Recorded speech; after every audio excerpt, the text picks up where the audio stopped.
Menghafal Al-Quran merupakan amalan mulia yang tidak hanya mendekatkan diri kita pada Sang Pencipta, tapi juga membentuk generasi berakhlak mulia dan berpengetahuan luas tambahnya. Buat saya ini mengada-ada. Buat saya menghafal Al-Quran ya sekedar menghafal kata-kata. Menghafal ayat Al-Quran bukanlah amalan mulia. Menyerap wahyu ilahi yang akan membentuk umat Islam yang berakhlak mulia dan berperadaban luas. Kan tidak ada jaminan bahwa kalau seorang mampu menghafal Al-Quran, dia akan menjadi seorang yang baik. Dia itu cuma bisa mengulang ayat-ayat dalam bahasa Arab yang sudah dihafalkannya, tanpa barangkali memahami makna atau ajaran moral yang ingin disampaikan ayat itu.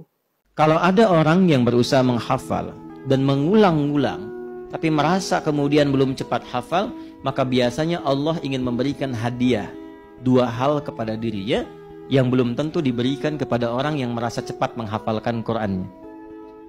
Apa dua hadiah itu? Satu,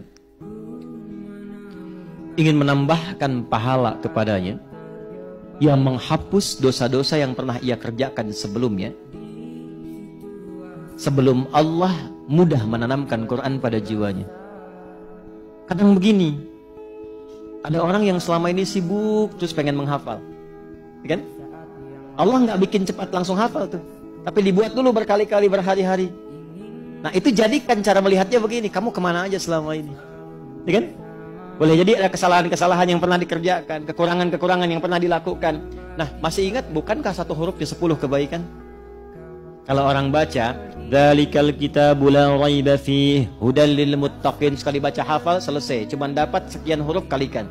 Tapi bagi Anda yang mengulang, "Dzalikal kitabu, dzalikal kitabu, dzalikal kitabu", berapa banyak pahalanya?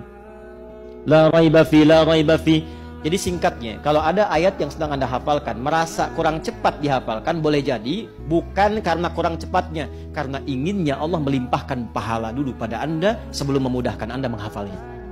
Jelas? Karena itu saya sarankan, sebelum menghafal Quran, niatkan pula ibadah ini di antara pahalanya untuk mengalir kepada orang tua kita.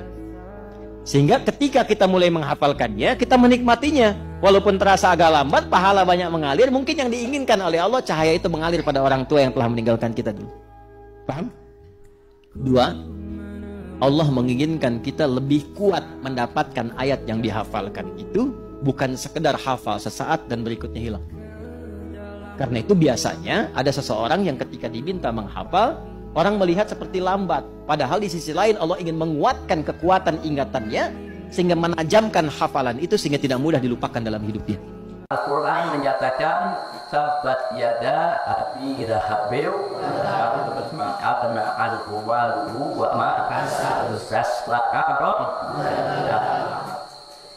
ini menarik.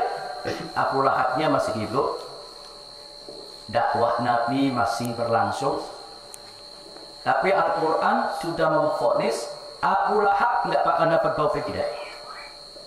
Al-Quran sudah memvonis Abu Lahab tetap bakal kafir. Abu Lahab bahkan sudah divonis akan masuk neraka jahanam. Dia akan masuk neraka. Nah, kenapa saya katakan ini bagian menarik? Al-Quran mengungkap sesuatu yang gaib yang ada di balik pikiran dan jiwa Abu Lahab. Andai kata Al-Quran itu buatan manusia, naudzubillah, andai kata Al-Quran itu buatan manusia yang bernama Muhammad, nggak mungkin ayat ini muncul. Karena resikonya berat. Bagaimana resikonya berat? Bisa saja akan terlintas di benak Abu Lahab untuk membatalkan ayat tersebut.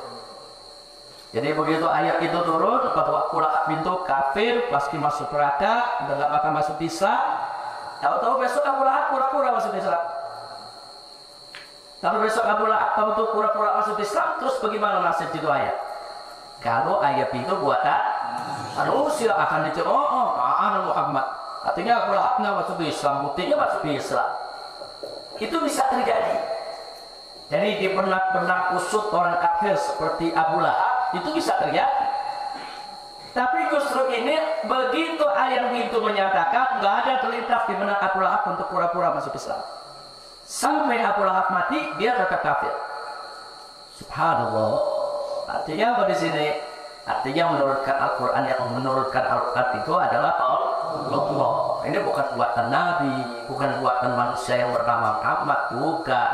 Allah Maha tahu apa yang ada di pikiran Abu Lahab, apa yang ada di jiwa Abu Lahab, dan Allah Maha mampu untuk mengunci gitu jiwanya Abu Lahab, mengunci akalnya Abu Lahab, sehingga Abu Lahab tidak pernah terpikir walaupun sekedar pura-pura masuk Islam untuk membatalkan ayat tadi. Sebab kalau Abu Lahab sampai masuk Islam, berarti ayat tadi tidak betul. Kalau sampai Abu Lahab itu masuk Islam walaupun sekedar pura-pura, di mata manusia ayat itu jadi nggak benar, jadi nggak lurus. Nah, karena ayat itu udah memastikan Abu Lahab nggak akan dapat taufik, nggak bakal dapat hidayah, tetap akan kafir, dan dia udah dinyatakan oleh Allah celaka, tabat yada Abi Lahab wa tab, celaka, sangat celaka. Bahkan saya serana dia bakal masuk neraka jahanam. Allah udah vonis begitu. Nah, kenapa? Di dalam hal ini Al-Quran berani memvonis semacam itu? Karena turun dari yang Maha Tahu itu. Karena yang menurunkan Al-Quran Allah yang Maha Tahu. Karena yang menurunkannya adalah pemilik taufik dan hidayah. Nah, jadi Abu Lahab mau sampai kapanpun kalau udah dikunci sama Allah taufik hidayah, ya udah nggak bakal dapat.